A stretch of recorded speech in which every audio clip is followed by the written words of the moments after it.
everybody to another great episode of the Beyond Normal podcast. Today we're talking to a founder who's working on physical products in the physical space. Again, we know the world is going digital, but there's still a need for physical products.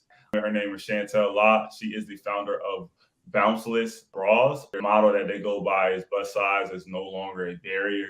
Without further ado, I want to bring Chantelle to the stage so we can hop into this conversation and learn more about her product and the platform that she's building. How are you doing? Doing well. How about yourself? Doing great. Appreciate you for hopping on our platform. Beyond Normal, the focus is, again, having conversations with founders like yourself. I saw the Bounceless brand. I see some of the stuff that you're doing, but I want the folks to really learn and dive into your story. So tell folks a little bit about your journey leading up to you being a founder, right? Like, what got you to this moment where you were excited and you wanted to take on the challenge of being a founder, building out Bounceless? All right. So my story starts as a middle school student running track. Ran track from middle school through college. And so I found myself somewhere between middle school and high school having a double up or triple up on sports bras. The thought came to me in college to develop a sports bra, but it took a lot of years after that to finally get to where we are right now. Needless to say, I didn't see too many athletes who looked like me in the bus area, or even talking to some women now, they gave up on their love of a sport simply because there was not enough support out there, or they didn't find what they were doing was working. So my story started because I loved running track and I wanted to continue to do that even as an adult, to continue to remain physically active. So I embraced upon learning, one, how to sew, which I'm still embracing that, but also product development. So that's how I became a founder, because I wanted to solve my own problem, but also solve it for other women like me as well. Appreciate that breakdown there, Chantelle. You being a lifelong athlete, it seems like this is something that's near and dear to you. So tell us a little bit about products that are currently out there, like what you were seeing when it came to bras for female athletes. Like what was missing? Well, not even up until recently, we had to pull them over, and it's not fun, especially when you're sweaty. But it just lacked support. I mean, it was just a pullover with material that really didn't do anything. I remember when I think it was my senior year, my coach at the time in high school gave me it was a Nike sports bra, so I just added that to whatever else I was already wearing. I just kept putting on more sports bras to try to get the support that I needed. But what was lacking was adjustability and just comfort. I mean, it's very uncomfortable wearing multiple sports bras, so I wanted to keep that in mind, having comfort be a part of the products that we make so that women will want to wear them. Got it. And so going into this space, there was some ambiguity, right? There was like this, okay, how do I get this done, right? Because your background, you as an athlete, you've been focusing on being an athlete your whole life. How did you go about gaining some of the business experience, right, to start this business and take that initial idea to where you are now?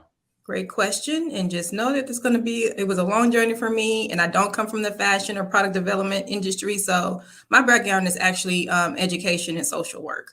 I found a way to combine the two. So let's say, I think the idea came about somewhere between 2007 and 2009. Just the idea for me, you know what, you're going to make your own sports bra. And, but I really didn't get serious about it until about 2010 or 11. And so I asked someone to help me learn how to sew. And so with that, I just needed the basics so that I can craft the sports bra how I envisioned it in my mind that would work, based off of the techniques that I use to get into wear multiple sports bras. I was going to take that and put it into one. I then did some Google research. I know it was about 2015 when we actually found our first product development team to work with. And so she was based out of Colorado. So I sent her, I'm almost ashamed of what I sent her. I sent her fabric that I made from like shirts and taking bras apart and elastic. So I just crafted in my mind what worked. And I know when she got it, she's like, what is this? But we were able to come up with the first prototype. And during that process, I have a patent on this sports bra. So during that process, I was also applying for a patent as well, because since the beginning, I knew that I wanted to stop the bounce. reduce bounce significantly. So I was like, okay, to me, that wasn't out there. I didn't see it. There are some sports bras who have come along, who come close, but for me, they still didn't do the job. So I felt, okay, this is going to be something that's going to change the way that women, one, show up in the world and also show up for themselves when it comes to working out. So I kept that in mind. So I wanted to protect that.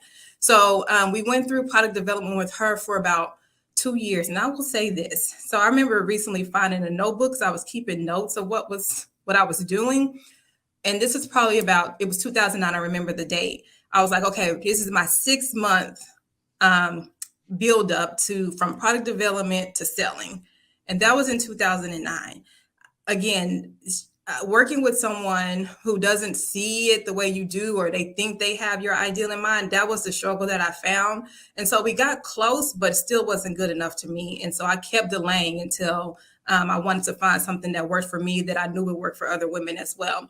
So we worked with her up until about 2017. Still didn't have what I wanted. Found another one in about 28, another product development team about 2018. Again, she was like, this is a little bit complicated. So I did something that I would not probably suggest other founders do, but I went ahead and put out a product that wasn't mine. We did some adjustments. That wasn't the patent, but it was a smaller scale version of the high impact sports bra that we have out now. So I called that our low impact sports bra. So I wanted to put that out simply because I wanted to get our name out there, as we were still working towards getting the high impact sports bra out. So we did have one product that launched in 2019, because that was about 18 months of development too, with the second product development team. So through that, I'm still like, I'm going to get this high impact sports bra out. I was not giving up on that at all. So second development team, we got something out with a small production run.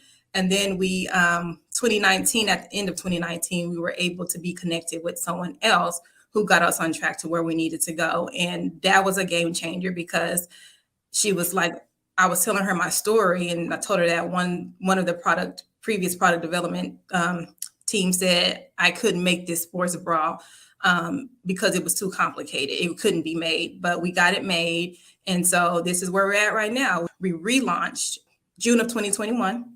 And so we've been hitting the pavement heavy, trying to get the word out and just to help women to that Bounceless experience.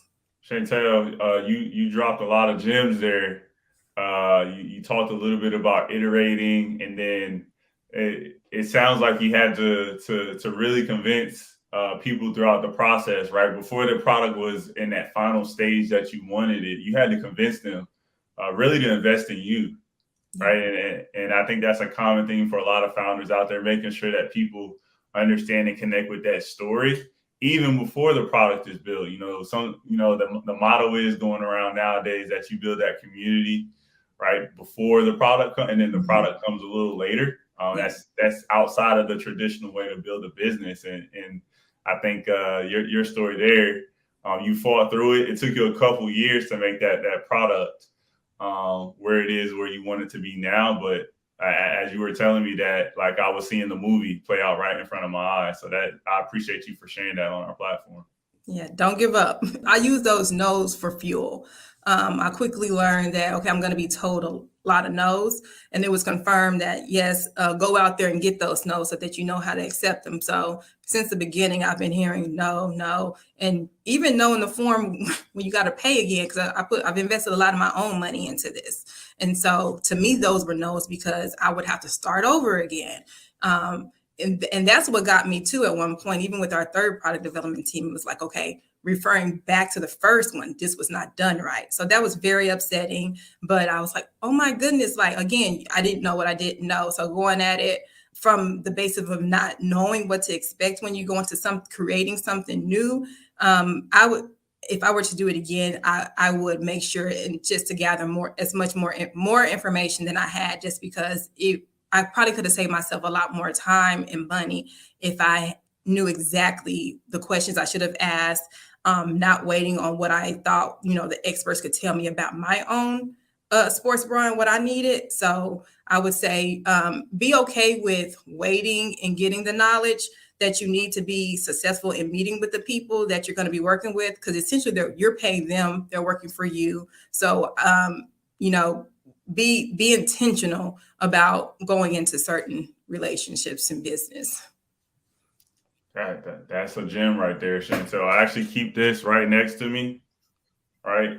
Boss, right? I keep that next to me all the time because, like, hashtag boss, like, you got to make some decisions, right? Mm-hmm. And then, like you said, you're paying people ultimately to move your business forward. And so it's still your decision at the end of the day. They're going to give you that feedback. They're going to tell you no, right? You want people around you to kind of give you some of those objections. But then where there's a will, there's a way, right? And a lot of times that boss, that CEO wears that hat. So I got really excited as you were just dropping those gems on us as you were explaining your story. So I want to transition a little bit to you being a founder, like that experience in itself. You were going through an accelerator program. Now you're done. Yes. So tell us a little bit around that accelerator experience for you, the accelerator you were in, et cetera. So yes, so I'm in Tulsa, Oklahoma, and the ecosystem here for Black founders, entrepreneurs is really growing. So Act Tulsa is a collaborative effort between Act House and I2E. Act House is based out of Florida, and I2E is here in Oklahoma. So they joined together to bring Black and Brown founders together. They invested $70K in each business with zero equity. And the goal of it is to, of course, help accelerate these businesses. But then once we reach a point where we can invest back into the next cohorts, that's what's going to keep that cycle going to continue building upon Black and Brown founders. So for me, community is everything. So I was very interested in that. Yes, it's 0% equity, but also we are committed to repaying that back so that we can help the next cohorts after us. So it's a 6-month program. 3 months are in person, and the last 3 months are virtual. You're matched with advisors. This was actually my first cohort accelerator program where it was in person. So it was interesting to experience that, and we become family. The founders that are the businesses that we have that come together. So very interesting, very a lot of learned experiences. Me as a founder, I've grown as a founder. I would say that I was challenged. And so challenged one, even just to change the brand name, we did a rebrand. So you think you have this baby, your business, and you want to hold on to it as much as you want with everything and be a helicopter parent. But you, as the founder, you have to realize when you need to pivot. And that's something that I feel like I learned through the accelerator program through Act Tulsa. Because again, just being challenged to push you. And I know that those challenges will help me when I face other decisions later on down the line as a business owner.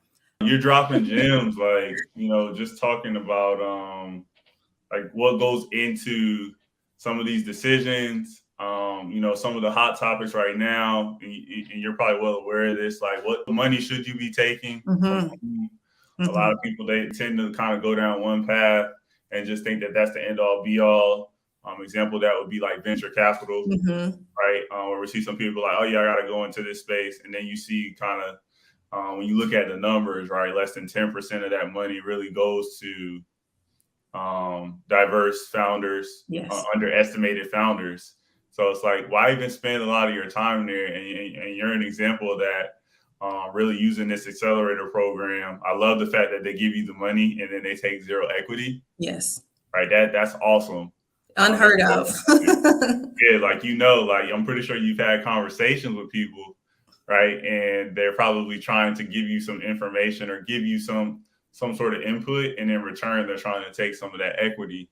And right now it's so important to keep as much of that equity in your business as long as possible, until somebody comes along and maybe writes you a blank check. Yeah. And it has to be the right person. Like we have these conversations about, if venture capital is right for us as well. And so it's just a thought process to see, making sure that it's the right fit. And anyone who's talking to investors, you just want to be mindful that you want to make sure, one, you're not giving up so much of your equity that you're not even in control anymore. And that two, that, they're not going to come in and, shatter what you've already been creating or, change it completely. So that's always top of mind for me. It's a relationship. Yes. And you want to make sure that it's a functional relationship on both ends. That's awesome. And as you were talking about that, something came to mind for me around relationships, right? And you being the boss, like you're out there looking for an amazing team to help you run Bounceless and make it, that next big product brand that's out there. So I'm curious, like you said, it's a give and take. It's a two-way street. Like, what are you looking for on the people that you're bringing onto your team as well? Because having a great team probably sets your business up for success as well. Oh, definitely. We're in the process of expanding our team now too. So the people that I look for are going to be, they already have the go-getter attitude. I don't want to have to pour my go-getter attitude into someone else. I want you to come with the experience needed to help us take it to the next level. And that's not to say that you have to be the expert, but I'm also wanting people who will grow with us. People who can pour into the business as well as receive it as, this is something I definitely want to be a part of. I want it to be a family, a community. I'm not here to just harp and shout out commands and things. I believe that I can learn from a lot of people that I meet. And so I take that into context too, is that when you come on board, we are here to grow together. And so I would like to keep it that way. I would just, my team building process is about, I want it to be longevity. I just don't want it to be someone we brought on and now they're off to the next thing. I really want it to be someone who pours into Bounceless to make it grow into the company that it is desired to be. Oh, that's a gem right there. Like you said, you can't really pour that go-getter attitude into people. And so, like you said, they got to have some of those intangibles, some of those soft skills that I think people that look like me and you, I think we have a lot of that in our community.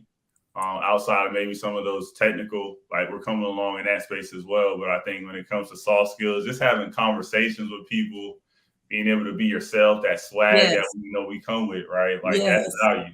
Yes, I love that. Like when I think about the culture that I want for Bounceless, is definitely showing up as yourself.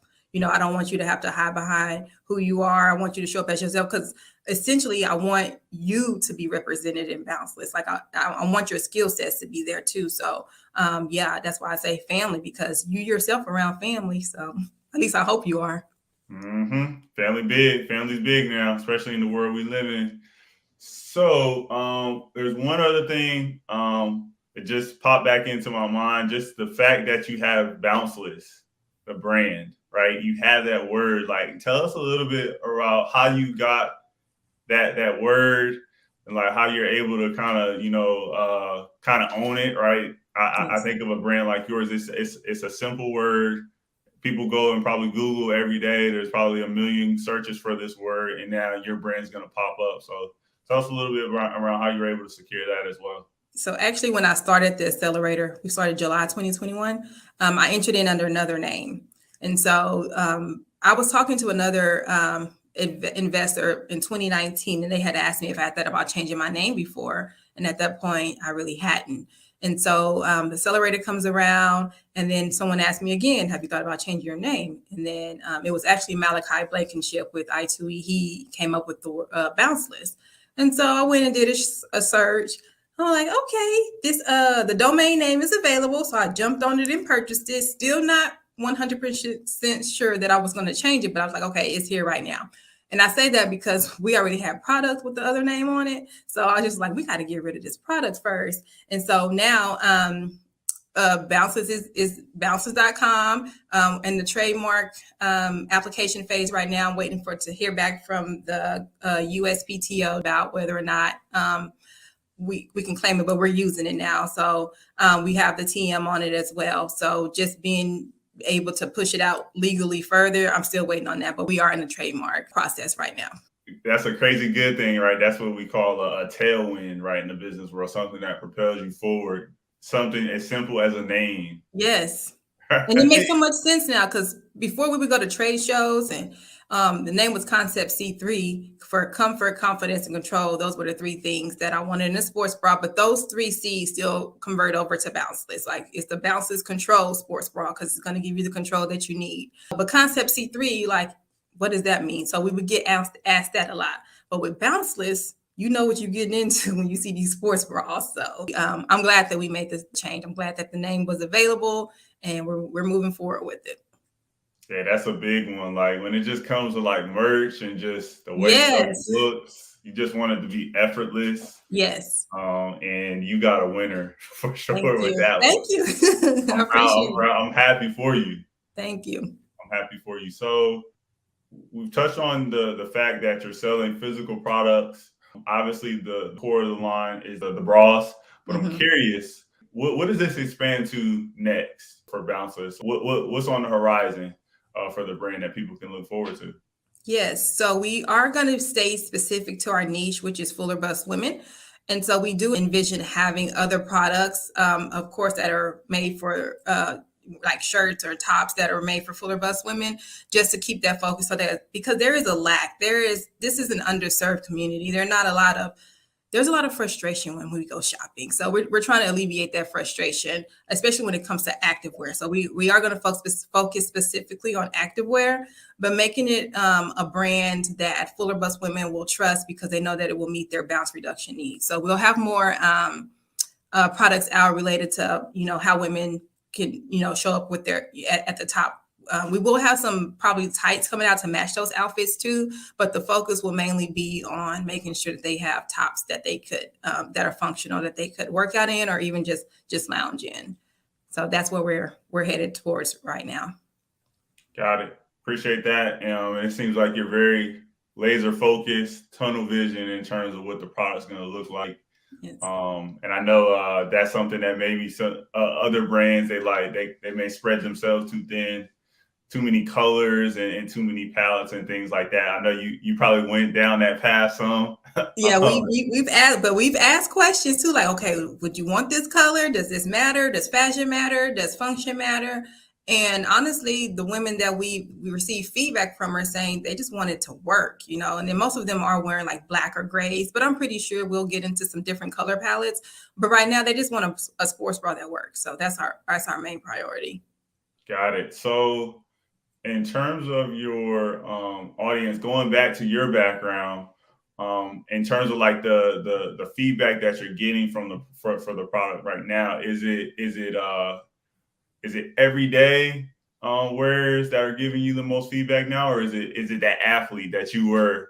The athletes and the women who are working out at least 3 times a week. This particular sports bra is your action sports bra. This is when you want to go running, go jumping, you want to do CrossFit. This is the sports bra that you want to wear. We did have another one on the market that could be worn for everyday wear, but I was very intentional about having a sports bra that you would want to engage in because honestly, physical health means a lot to me. And a lot of fuller bust women have, given up on certain activities or working out altogether simply because it hurts, it's uncomfortable, and they don't have the support. So if I can help more women become physically active and to help with maybe some health ailments that they have because they're not physically active, then I feel like I've done my job.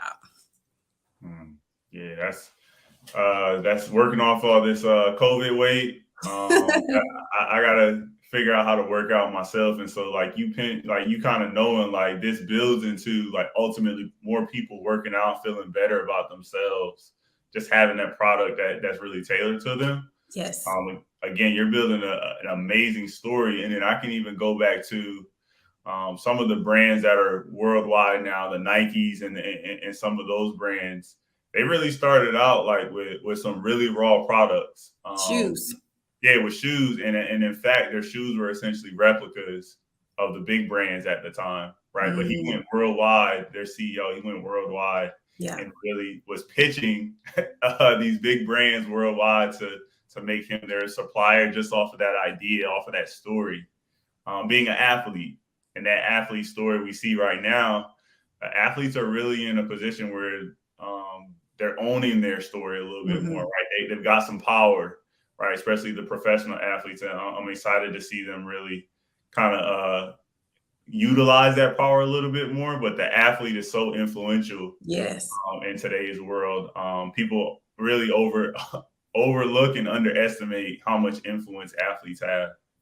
Yes, definitely. Speaking of athlete, I told myself like 2 years ago that I wasn't going to run again until I have my own sports bra. So now that I have it, I am committing myself to become a master track athlete. This is for those people over 35. They actually have a club where you can go out and still run. And so even up until I think it was earlier this year, a woman in her hundreds ran a 100-yard dash.